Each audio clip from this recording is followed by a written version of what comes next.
is an absolute development অস্তিত্বের জন্য পড়ানি ভাতা উন্নয়নের জন্য বাধা। ধন্যবাদ মাননীয় মহাশয় আমাকে বক্তব্য প্রদানের সুযোগ করে দেওয়ার জন্য। আমি আজকের বিতর্ক পক্ষ দলের দ্বিতীয় বক্তা হিসেবে পড়ানি অর্থনীতি কিভাবে টেকসই উন্নয়নকে বাধাগ্রস্ত করছে সেই বিষয়ে আমার বক্তব্য প্রদান করব।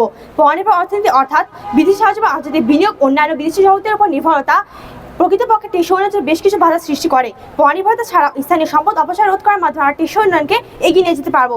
বিদেশি সাহায্য দান অনুদান এবং বিদেশি বিনিয়োগের উপর নির্ভরতা একটি দেশের অর্থনৈতিক ব্যবস্থায় বিভিন্ন নেতিবাচক প্রভাব ফেলতে পারে যা টেকসই উন্নয়নকে বাধা দেয়। আমার বিপক্ষ দলের বন্ধুরা প্রশ্ন করেছে তা হলো পরনির্ভর অর্থনীতি কিভাবে টেকসই উন্নয়নকে বাধাগ্রস্ত করছে।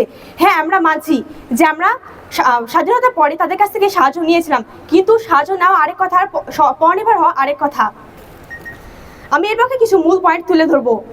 স্থানীয় সম্পদের অপচয়। বিদেশি অনুদান বা সাহায্য কখনো কখনো স্থানীয় সম্পদ ব্যবস্থাপনার ক্ষেত্রে অভাব সৃষ্টি করে। যখন একটি দেশ অন্য একটি সাহায্যের উপর নির্ভরশীল হয় তখন তার স্থানীয় সম্পদ যথাযথ মূল্যায়ন করে না, ব্যবহারের প্রতি গুরুত্ব দেয় না।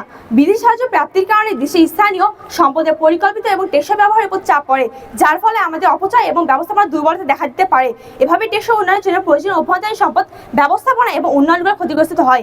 আর বিপক্ষ ধারাদের প্রশ্ন হচ্ছে পরনির্ভর অর্থনীতির কারণে স্থানীয় উদ্যোক্তা এবং ব্যবসার জন্য দুঃসূচক বাধাগ্রস্ত হলে তা কিভাবে টেকসই উন্নয়নকে শক্তিশালী করে তুলছে।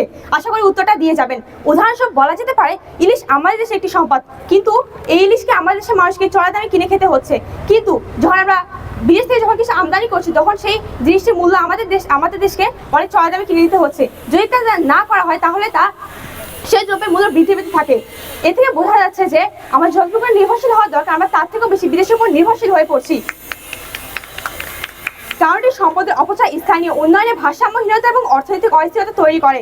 একটি দেশের উন্নয়ন নিশ্চিত করার জন্য স্থানীয় সক্ষমতার উপর নির্ভরশীলতা বাড়ানো এবং আন্তর্জাতিক সাহায্যের উপর অতিরিক্ত নির্ভরশীলতা কমানোর প্রয়োজন অপরিহার্য। পয়েন্ট নাম্বার 2, অস্থিরতা এবং অনিশ্চয়তা। যখন একটি দেশ বা অঞ্চলের অর্থনীতি আন্তর্জাতিক সাহায্য বা বিদেশি বিনিয়োগের উপর নির্ভরশীল হয় তখন সেই দেশের অর্থনৈতিক স্থিতিশীলতা অনেকাংশে সেই বিনিয়োগ বা সাহায্যের উপর নির্ভরশীল হয়ে পড়ে। আমরা যদি আমাদের দেশের ক্ষুধামুক্তির দিকে তাকাই তাহলে দেখতে পাই বাংলাদেশ কৃষিপ্রধান দেশ হওয়া সত্ত্বেও আমাদের দেশে খাদ্য চাহিদা মেটাতে না পারার কারণে আমাদেরকে বাইরের দেশ থেকে খাদ্য আমদানি করতে হচ্ছে। এটাতে সরবরাহের বিঘ্ন ঘটে, তবে দেশের অর্থনৈতিক পরিস্থিতিভাবে প্রভাবিত হয়। রাশিয়া এবং ইউক্রেনের যুদ্ধের কারণে আমাদের দেশে গম আমদানি কম হচ্ছে। এতে গম জাতীয় পণ্যের দ্রব্যমূল্য বেশিরভাগ ক্ষেত্রে বৃদ্ধি পেয়েছে।